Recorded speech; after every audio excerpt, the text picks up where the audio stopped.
రాజకీయ పార్టీలు ఎంతో ఆతృతతో ఆసక్తిగా ఎదురు చూస్తున్న 5 రాష్ట్రాల ఎన్నికల షెడ్యూల్ని అక్టోబర్ 9 సోమవారం నాడు కేంద్ర ఎన్నికల సంఘం ప్రకటించింది.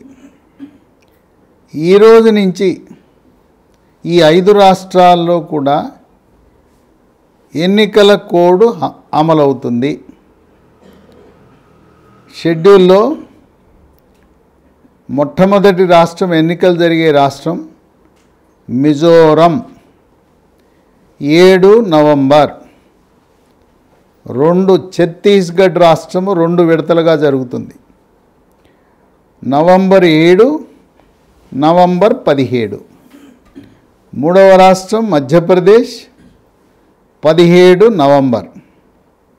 4వ రాష్ట్రం రాజస్థాన్ 23 నవంబర్.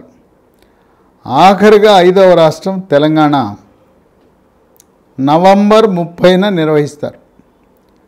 5 రాష్ట్రాలకి కౌంటింగ్ జరిగేది డిసెంబర్ 3న జరుగుతుంది. పోలింగ్ ముందు జరిగిన అవన్నీ కూడా ఈవీఎంలు భద్రపరిచి డిసెంబర్ 3న మాత్రమే అభ్యర్థుల యొక్క భవితవ్యాన్ని తేల్చనున్నారు. అయితే కేంద్ర ఎన్నికల సంఘం పోస్టల్ బ్యాలెట్ విధానములో గతంలో జరుగుతున్న అవకతవకలను గమనించి ఒక విప్లవాత్మకమైన మార్పుకి నాంది పలకనున్నారు. ఇంతకుముందు పోస్టల్ బ్యాలెట్ మనం ఇంటికి తీసుకువెళ్ళే వసతి ఉండేది. ఇప్పుడు అలా కాకుండా పోస్టల్ బ్యాలెట్ని ఒక కేంద్రంలో మనకి ఇస్తారు. తీసుకుని వెంటనే అక్కడ ఓటు వేసి అక్కడ పోస్టల్ బ్యాలెట్ అక్కడ ఇచ్చేసి వెళ్ళాలి. కనుక పోస్టల్ బ్యాలెట్లో రాజకీయ పార్టీలు, రాజకీయ నాయకులు, లేదు కొన్ని చోట్ల బేరసారాలు జరుగుతున్నాయి పోస్టల్ బ్యాలెట్ విషయంలోనే అంశాలు కేంద్ర ఎన్నికల సంఘం పరిగణలోకి వచ్చి అలా జరగకుండా అప్పటికప్పుడే తీసుకోవటం, వెంటనే పోస్టల్ బ్యాలెట్ నింపి ఇచ్చేయటం. ఎందుకంటే కొన్ని నియోజకవర్గాలు గెలుపోవటమి 10 ఓట్లు 20 ఓట్లతో జరుగుతుంది కనుక పోస్టల్ బ్యాలెట్లు జయాపజయాలను ప్రభావితం చేస్తాయి. కనుక పోస్టల్ బ్యాలెట్ ఇక మీదట ఎటువంటి అవకతవకలు జరిగే అవకాశం లేదు. బేరసారాలకు ఇంకా తావులేదు. అతని ఇష్టమైన పార్టీకి అక్కడికక్కడ ఓటు వేసి వెళ్ళాలి. ఈ 5 రాష్ట్రాలలో 16 కోట్ల ఓటర్లు ఉన్నారు. ఈ ఎన్నికల సందర్భంగా ఓటర్ల జాబితా సవరణలో 5 రాష్ట్రాలలో కొత్తగా 60 లక్షల ఓటర్లు నమోదయ్యారు. 60 లక్షలు కొత్తగా నమోదైతే 20 లక్షల ఓట్లను, అవి బోగస్ ఓట్లు కావచ్చు, లేదా ఆ ప్రాంతం నుంచి బదిలీ అయ్యి వెళ్ళటము, ఆ విధంగా 20 లక్షల ఓట్లను తొలగించారు. 3వ వంతు ఓట్లను 5 రాష్ట్రాల్లో తొలగించారు.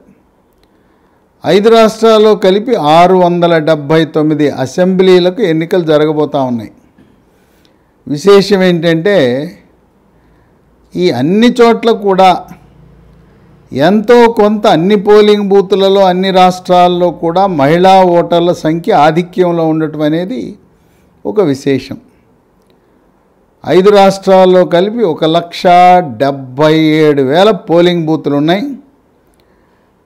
తెలంగాణ రాష్ట్రంలో 35,356 పోలింగ్ కేంద్రాలు ఉన్నాయి. తెలంగాణలో ఉన్న ఓటర్ల సంఖ్య 3,17,00,000. ఈ పోలింగ్ స్టేషన్లు దాదాపు సగం పోలింగ్ స్టేషన్లో సున్నితము, అతి సున్నితమైన పోలింగ్ కేంద్రాల్లో వెబ్ కాస్టింగ్ ద్వారా కంట్రోల్ రూమ్లో ఓటింగ్ ప్రక్రియని అక్కడ మానిటరింగ్ చేయటం జరుగుతుంది. కేంద్ర ఎన్నికల సంఘం మరొక చారిత్రాత్మకమైన, విప్లవాత్మకమైన నిర్ణయాన్ని తీసుకుంది. ఈ 5 రాష్ట్రాలలో వాళ్ళు 940 చెక్ పోస్టులను గుర్తించారు. ఈ చెక్ పోస్టులు వివిధ శాఖలకు సంబంధించినవి. పోలీసు, వాణిజ్య పన్నుల శాఖ, ఎక్సైజు, ఫారెస్టు అటవీ శాఖ, రవాణా శాఖ. గతంలో కేవలం పోలీసు శాఖ నిర్వహించే చెక్పోస్టుల దగ్గరే వాహనాలను ఎన్నికల ప్రక్రియ కొరకు తనిఖీ చేశారు. ఇప్పుడు కేంద్ర ఎన్నికల సంఘము ఈ 940 చెక్పోస్టులు అన్ని శాఖల చెక్పోస్టులకు ఒక అధికారాన్ని దఖలుపరిచింది.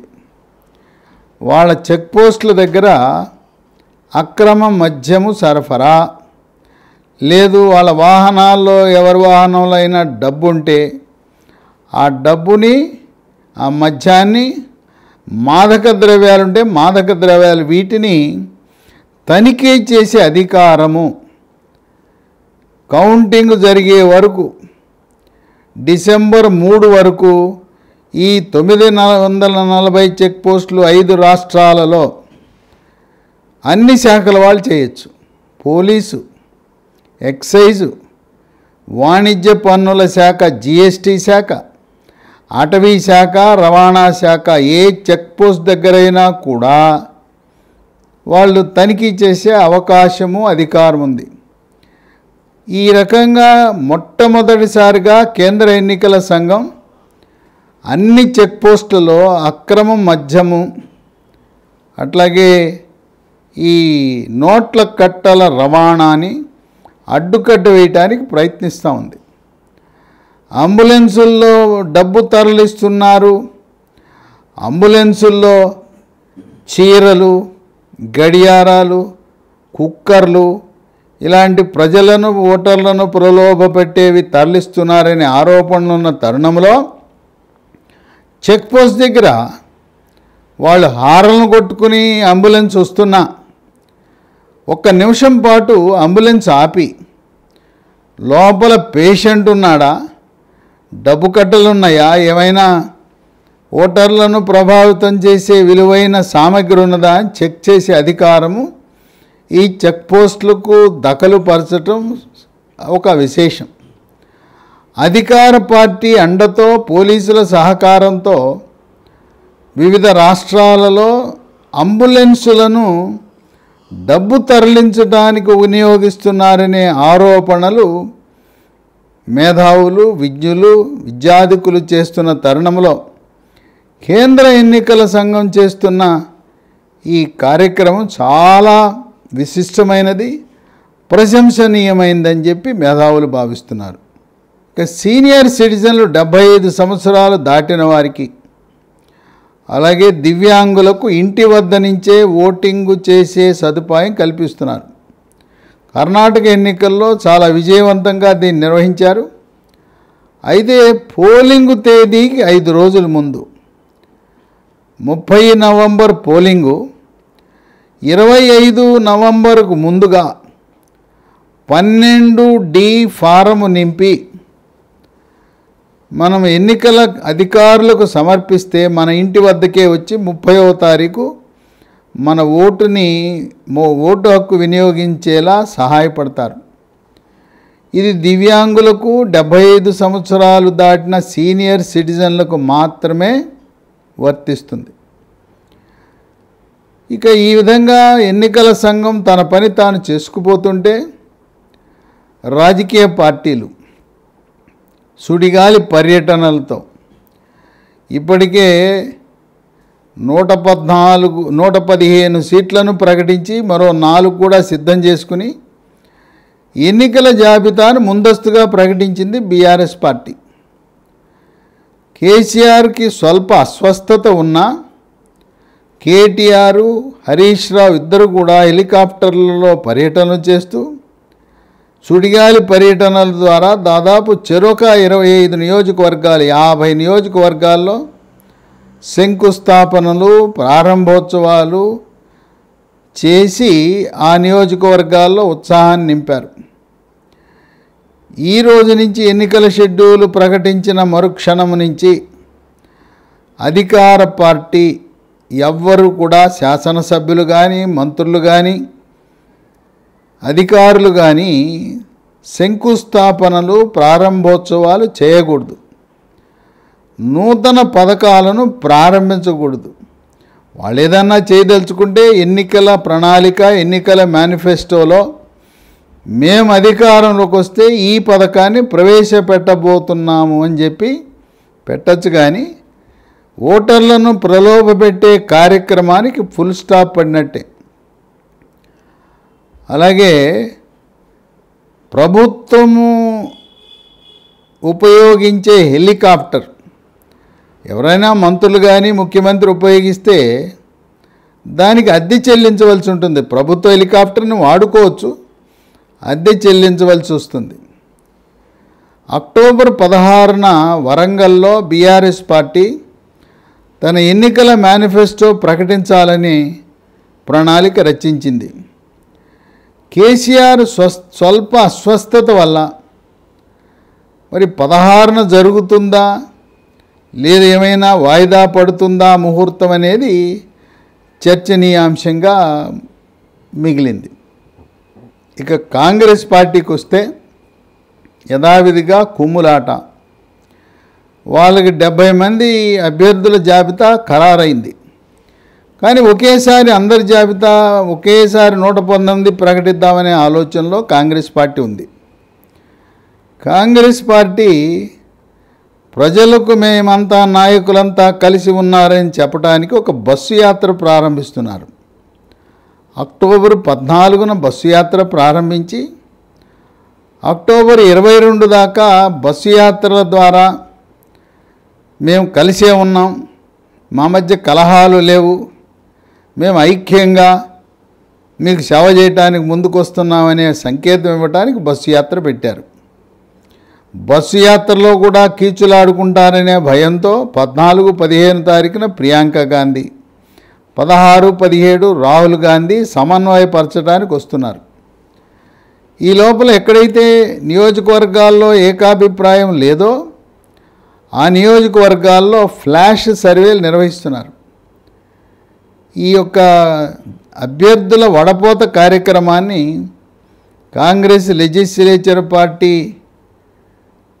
నాయకుడు మల్లు భట్టి విక్రమార్క, ఉత్తమ్ కుమార్ రెడ్డి ఆ వడపోత కార్యక్రమాన్ని చేస్తున్నారు.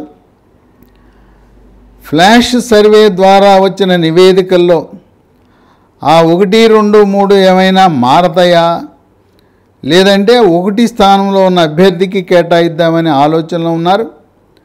34 మందికి బీసీలు ఇవ్వాల్సిందే అని చెప్పి బీసీలు గట్టిగా పట్టుబడుతున్నారు. నియోజకవర్గానికి 2, మాకు 34 ఇవ్వాల్సిందే అంటున్నారు. ఈ బస్సు యాత్ర పూర్తయ్యే వరకు కాంగ్రెస్ జాబితా విడుదలయ్యే అవకాశం ఏం కనపడటంలా. ఇక భారతీయ జనతా పార్టీ వాళ్ళ వ్యూహము అక్టోబర్ 14 తర్వాత మొదటి జాబితా విడుదల చేయడానికి రంగం సిద్ధం చేసుకుంది. వాళ్ళ వ్యూహం ఏంటంటే ప్రస్తుతం ఉన్న లోక్సభ సభ్యులు, రాజ్యసభ సభ్యులతో పాటు మాజీ ఎంపీలను, భారతీయ జనతా పార్టీలో ఉండే హెమాహెమీలందరినీ కూడా అసెంబ్లీలోకి రంగంలో దింపదాలనే వ్యూహరచన చేసింది. అందరూ పోటీ చేయాల్సిందే తప్పనిసరిగా. అసెంబ్లీ అయిన తర్వాత అప్పుడు ఏ లోక్సభ అనేది అప్పుడు నిర్ణయం తీసుకుందామని చెప్పి 30 మంది కూడా అగ్రశ్రేణి సీనియర్ బీజేపీ నాయకులు, మాజీ మంత్రులు, మాజీ ఎంపీలు, సిట్టింగ్ ఎంపీలు, మాజీ ఎమ్మెల్యేలు, అటువంటి వారికి 30 స్థానాలు దాదాపు ఖరారు. మిగతా వాటికి వడపోత కార్యక్రమం 6,000 దరఖాస్తులు వచ్చినాయి బీజేపీకి. మాకు సీటు కావాలని 119 నియోజకవర్గాల్లో. దానికి కోమటిరెడ్డి రాజగోపాల్ రెడ్డి ఆధ్వర్యంలో స్క్రీనింగ్ కమిటీ ప్రతి నియోజకవర్గంలో 3 అభ్యర్థులను వడపోత కార్యక్రమం కింద గుర్తిస్తూ ఉంది. రాజకీయ అనుభవం, నియోజకవర్గంలో నివాసం ఉండి ప్రజలతో సంబంధం ఉన్నవారు, గతంలో శాసనసభకు కానీ పార్లమెంటుకు కానీ పోటీ చేసిన అనుభవం, స్థానిక సంస్థల్లో మున్సిపల్ చైర్పర్సన్గా, జడ్పీటీసీ, ఎంపీటీసీ, ఆ విధంగా స్థానిక సంస్థల్లో పనిచేసిన అనుభవం, లేదు సహకార వ్యవస్థ, సహకార కేంద్ర బ్యాంకులో డైరెక్టర్గా కానీ జిల్లా చైర్మన్గా పనిచేసిన అనుభవం, అలాంటి వాటిని పరిగణలో తీసుకుని బీజేపీ కూడా మిగతా నియోజకవర్గాల్లో 1, 2, 3 అభ్యర్థులుగా ఆ వడపోత కార్యక్రమాన్ని ప్రారంభించింది. తెలంగాణలో ఆంధ్ర పార్టీలుగా ముద్రపడిన 2 పార్టీలు ఉన్నాయి. ఒకటి జనసేన కూడా 32 అసెంబ్లీ స్థానాలను గుర్తించి అక్కడ పోటీ చేయబోతూ ఉంది. దీన్ని తెలంగాణ ప్రజలు ఆంధ్ర పార్టీగా ముద్ర వేశారు. మరొక ఆంధ్ర పార్టీగా ముద్ర వేసిన వైఎస్ఆర్ తెలంగాణ పార్టీ షర్మిల పార్టీ. ఆమె ఈ పార్టీని కాంగ్రెస్ పార్టీలో విలీనం చేయాలని శతవిధాలా ప్రయత్నించిన కర్ణాటక రాష్ట్ర ఉప ముఖ్యమంత్రి పిసిసి అధ్యక్షుడు డికే శివకుమార్ ఎన్ని ప్రయత్నాలు చేసినా రేవంత్ రెడ్డి లాంటి వాళ్ళు అడ్డుకట్ట వేసి ఇది ఆంధ్ర పార్టీ, దీనివల్ల కాంగ్రెస్ పార్టీకి నష్టం జరుగుతుంది, అయినా రాజశేఖర రెడ్డి సమైక్యవాదాన్ని వినిపించి గట్టిగా వినిపించిన వ్యక్తి పేరు చెబితే అసలు రాజశేఖర రెడ్డి బతికుంటే తెలంగాణ రాష్ట్రమే ఏర్పాటు అయ్యేది కాదని కొన్ని రాజకీయ వర్గాలు భావిస్తున్న తరుణంలో షర్మిల వద్దు, అసెంబ్లీ ఎన్నికలు అయ్యే వరకు ఆగుదాం, అవసరం అనుకుంటే అప్పుడు పార్లమెంట్ ఎన్నికలప్పుడు ఆలోచన చేద్దామని చెప్పి తెలంగాణలో ఉండే కాంగ్రెస్ నాయకులు అడ్డుకట్ట వేశారు. వైఎస్ఆర్ తెలంగాణ పార్టీ షర్మిల ఆమె పాలేరు నుంచి పోటీ చేస్తానని 119 నియోజకవర్గాల్లో నేను అభ్యర్థులు నిలుపుతానన్నా దానికి ఆంధ్ర పార్టీ అని ముద్ర వేశారు. ఇక బహుజన సమాజ్వాదీ పార్టీ ఆయన ప్రవీణ్ కుమార్ మాజీ ఐపీఎస్ ఆఫీసర్, ఆయన సిరిపూర్ కాగజ్ నగర్ ఉమ్మడి ఆదిలాబాద్కు చెందిన సిరిపూర్ కాగజ్ నగర్ నుంచి పోటీ చేస్తున్నాడు. దానికి కూడా కారణం ఉంది. 2014లో కాంగ్రెస్ పార్టీ కోనేరు కోనప్ప ప్రస్తుత బీఆర్ఎస్ ఎమ్మెల్యేకి టికెట్ నిరాకరించింది. ఆయన 2014లో బహుజన్ సమాజ్ పార్టీ నుంచి సిరిపూర్ కాగజ్ నగర్లో విజయం సాధించి కేసీఆర్ ఆహ్వానం మేరకు గెలిచిన కొద్ది రోజుల్లోనే టీఆర్ఎస్ పార్టీలో చేరడం జరిగింది. దీంతోపాటు ఇదే విధంగా నిర్మల్లో ఆ రోజు 2014లో ఇంద్రకరణ్ రెడ్డికి కాంగ్రెస్ పార్టీ టికెట్ నిరాకరించింది. ఆయన కూడా ఈ బీఎస్పీ పార్టీ ఏనుగు పార్టీ మీద పోటీ చేసి గెలిచాడు. అంటే 2014లో 2 సీట్లు గెలిచింది బహుజన్ సమాజ్వాదీ పార్టీ. అందువల్ల ఆ 2 ప్రాంతాల్లో కూడా బీఎస్పీ అభ్యర్థులు మళ్ళీ తమ విజయ అవకాశాలను పరీక్షించుకుంటారు. మరి ఆర్ఎస్ ప్రవీణ్ కుమార్ సిరిపూర్ కాగజ్ నగర్లో పోటీ చేస్తే గత చరిత్రను బట్టి ఆయనకి విజయ అవకాశాలు ఉండవచ్చు అని విశ్లేషకులు భావిస్తున్నారు. ఇక ఎంఐఎం పార్టీ చెప్పినా చెప్పపోయినా ఎంఐఎం పార్టీ బీఆర్ఎస్ పార్టీ చట్టాపట్టాలు వేసుకున్నాయి. వాళ్ళిద్దరూ కూడా కలిసి పోటీ చేసినట్టే. ఎంఐఎం పార్టీ తెలంగాణ రాష్ట్రంలో ఉండే ముస్లింలకు, ఎంఐఎం పార్టీ కార్యకర్తలకు మన ఓట్లు కారు పార్టీకి వేయండి, బీఆర్ఎస్కి వేయండి, మన అభ్యర్థులు ఉన్న చోట మనకు వేయండి, గాలిపటం లేని చోట ఎంఐఎం గుర్తు లేని చోట కారు గుర్తు కోటేయమని అధికారికంగా ఆయన ప్రకటించడం వల్ల తెలంగాణలో ఉండే సింహభాగము ముస్లింల ఓట్లు గతంలో అనాదిగా కాంగ్రెస్ పార్టీకి వేసే ముస్లిం సోదరులు ఓవైసీ ప్రభావం వల్ల కారు పార్టీకి ఓటేసే అవకాశాలు ఎక్కువగా ఉన్నాయి. కనుక అది కాంగ్రెస్ పార్టీకి తీరని నష్టం. కాంగ్రెస్ పార్టీ ఎప్పుడు కూడా మైనారిటీలు నమ్ముకున్నది. క్రైస్తవుల్ని, ముస్లిం మైనారిటీలు నమ్ముకుని వాళ్ళ ఓట్లతోనే విజయం సాధిస్తూ వచ్చింది. ఇప్పుడు అసదుద్దీన్ ఓవైసీ యొక్క ప్రణాళిక వ్యూహం వల్ల కాంగ్రెస్ పార్టీకి బాగా తీవ్ర నష్టం జరుగుతుంది. బీజేపీకి ఎంఐఎం కార్యకర్తలు కానీ ముస్లింలు కానీ ఓట్లు వేసేది తక్కువ శాతం ఉంటారు. కనుక భారతీయ జనతా పార్టీపై పెద్ద ప్రభావం ఉండదు. ఎంఐఎం పార్టీ ఎప్పటి వల్లనే 8 నియోజకవర్గాల్లో పోటీ చేస్తే 8లో 7 గెలిచే అవకాశం ఉంది. అక్కడేదో నామకే వాస్తే ఈ 8 నియోజకవర్గాల్లో కారు పార్టీ అభ్యర్థులు పెట్టినా అది ఊరికే డమ్మీల కిందే పరిగణించబడతాయి. ఎంఐఎం, బీఆర్ఎస్ పార్టీ చట్టాపట్టాలు వేసుకుని కలిసి పోటీ చేసినట్టుగా మనం భావించవలసిందే. ఇక సిపిఐ సిపిఎం పరిస్థితి, వాళ్ళు కాంగ్రెస్ పార్టీ అధిష్టానం బట్టి విక్రమార్కని కమ్యూనిస్టులతో చర్చలు జరపండి, సీట్లు ఇవ్వండి అన్నారు. కాంగ్రెస్ పార్టీ కూడా 1 ఇస్తాము 2 ఇస్తాము, గెలిచిన తర్వాత ఎమ్మెల్సీ స్థానం ఇస్తామని చెప్పి వాళ్ళు కూడా కాలయాపన చేస్తున్నారు. ఇచ్చిన సిపిఐ సిపిఎంకి చెరొక 2 సీట్లు ఇస్తారు. 2 సీట్లు సిపిఐకి, 2 సీట్లు సిపిఎంకి ఇస్తారు. అది ఖమ్మం జిల్లాలో ఇచ్చే పరిస్థితి కనపడటం లేదు. చాలా అసంతృప్తిగా ఉన్నారు సిపిఐ సిపిఎం. మమ్మల్ని అవమానపరుస్తున్నారు, మా బలాన్ని చూపిస్తాం, మా తడాకా చూపిస్తామంటున్నారు. ఇదిలా ఉంటే కోదండరామిరెడ్డి తెలంగాణ జన సమితి టీజేఎస్ పార్టీ కూడా 2018లో ఏ విధంగా కాంగ్రెస్ పార్టీతో పొత్తు పెట్టుకుందో ఆయన కూడా పొత్తు పెట్టుకోవాలని, కలిసి పోటీ చేయాలని ఆలోచనలో ఉన్నాడు. కనుక అన్నీ కలిసి వస్తే కాంగ్రెస్ పార్టీ వ్యూహం ఏంటంటే సిపిఐ సిపిఎం టీజేఎస్, వీలైతే ప్రవీణ్ కుమార్ అంగీకరిస్తే బీఎస్పీతో కూడా పొత్తు పెట్టుకోవాలనే ఆలోచనలో ఉన్నా అది సాధ్యపడకపోవచ్చు. సిపిఐ సిపిఎం టీజేఎస్కి కోదండరామిరెడ్డి ఒక్కడు నిలబడడానికి 1 సీట్ ఇచ్చే అవకాశం ఉంది. ఆయన వరకు ఆయనకు 1 సీట్ ఇస్తారు, 2 సిపిఐకి 2 సిపిఎంకి ఒక 5 సీట్లను త్యాగం చేయటం ద్వారా ఒక కూటమి ఏర్పరచుకుందామని కాంగ్రెస్ పార్టీ భావిస్తూ ఉంది.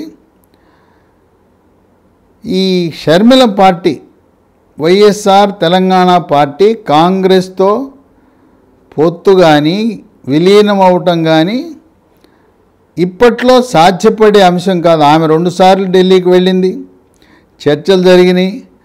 అయినా తెలంగాణ కాంగ్రెస్ నాయకులు రేవంత్ రెడ్డి ఆధ్వర్యంలో ససిమేరా షర్మిల వద్దు, ఆ రాజశేఖర రెడ్డి పేరు కానీ షర్మిల కానీ వెళ్తే మన కాంగ్రెస్ పార్టీకి తీరని నష్టం, ద్రోహం జరుగుతుంది అని చెప్పి భావిస్తున్న తరుణంలో ఈరోజు ప్రకటించిన కేంద్ర ఎన్నికల సంఘం యొక్క షెడ్యూల్ కేవలం తెలంగాణ రాష్ట్రానికి ఎన్నికల ముందు 50 రోజుల సమయం ఉంది.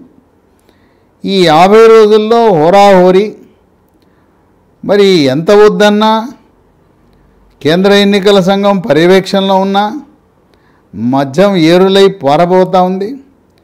ఇక అభ్యర్థులు పెట్టే ఖర్చు, పార్టీలకు పెట్టే ఖర్చు, కేంద్ర ఎన్నికల సంఘం నిఘా నేత్రంలో పడకుండా కొన్ని 100 కోట్ల రూపాయలు ప్రతి రాజకీయ పార్టీ ఖర్చు పెట్టబోతూ ఉందని, దేశవ్యాప్తంగా అన్ని రాజకీయ పార్టీలు కలిపి 1000 కోట్ల రూపాయలు ఖర్చు పెట్టబోతున్నారని, తెలంగాణ రాష్ట్రంలో హోరాహోరీ పోటీ 3 రాజకీయ పార్టీల మధ్యలో ఉంటుంది. BRS, BJP, Congress party. ఈ మూడింటి మధ్యనే నువ్వానేనా అనే విధంగా ఉండబోతూ ఉంది. ఆంధ్రప్రదేశ్ రాష్ట్రంలో రాజకీయ పరిణామాలు, చంద్రబాబు నాయుడు అరెస్టు, అవి ఏ విధంగా మన కొంప ముంచబోతాయి అని చెప్పి తెలంగాణ పార్టీలు చర్చించుకుంటున్నారు. ఇక్కడ ఉండే 3,17,00,000 ఓట్లలో దాదాపు 75 లక్షల ఓట్లు సీమాంధ్ర ఓట్లు. చంద్రబాబు నాయుడు పట్ల సానుభూతి, ఎన్టీఆర్ అభిమానులు, తెలుగుదేశం పార్టీ అభిమానులు, కమ్మ సామాజిక వర్గం వారు ఇక్కడ ఏ పార్టీకి మద్దతు ఇస్తారు, దాని ప్రభావము ఇక్కడ ఎన్నికల్లో రాజకీయ పార్టీల గెలుపోవటమని ప్రభావితం చేయబోతూ ఉంది. అందువల్ల సీమాంధ్ర వాసులు నివసిస్తున్న 35 నియోజకవర్గాలలో వారి ప్రభావం పడబోతూ ఉంది. ఇదే కాకుండా ముదిరాజు సామాజిక వర్గం తెలంగాణ రాష్ట్రంలో 11% ఉన్నారు. సంఖ్యాపరంగా దాదాపు 55 లక్షలు ఉన్న ముదిరాజులకు 1 సీటు కూడా బీఆర్ఎస్ పార్టీ కేటాయించకపోవటం వల్ల అది దాని ప్రభావం ఏ విధంగా ఉంటుందని చెప్పి రాజకీయ వర్గాల్లో చర్చ జరుగుతూ ఉంది. ఏది ఏమైనా 9 అక్టోబర్ నుంచి ఎన్నికల సంగ్రామంలోకి ఈ రోజు నుంచి రాజకీయ పార్టీలు తమ భవితవ్యాన్ని అభ్యర్థుల యొక్క విజయ అవకాశాలను ప్రభావితం చేసే విధంగా ఎన్నికల మేనిఫెస్టో, ఎన్నికల ప్రణాళిక, ప్రచార హోరు సాగించబోతా ఉంది. 10 అక్టోబర్ అమిత్ షా ఆదిలాబాదులో బహిరంగ సభను ఉద్దేశించి ఆయన ఎటువంటి రైతు సంక్షేమం కొరకు, మహిళా యువ సంక్షేమం కొరకు ఏ ప్రకటనలు చేయబోతున్నారని ఆసక్తిగా బీజేపీ వారే కాక అన్ని పార్టీల వారు చూస్తున్నారు. అమిత్ షా ఆదిలాబాద్ సమావేశముతో పాటు హైదరాబాద్ నగరంలో మేధావులతో, విద్యాధికులతో, విద్యావంతులతో ఒక చర్చా గోష్ఠి కూడా నిర్వహించబోతా ఉన్నాడు. రాజకీయ పార్టీల యొక్క భవితవ్యము డిసెంబర్ 3న తేలబోతా ఉంది. ఈ 5 రాష్ట్రాల ఎన్నికల ఫలితాలు 2024లో జరగబోయే లోక్సభ ఎన్నికలను ప్రభావితము చేయవచ్చు అని చెప్పి విశ్లేషకులు భావిస్తున్నారు.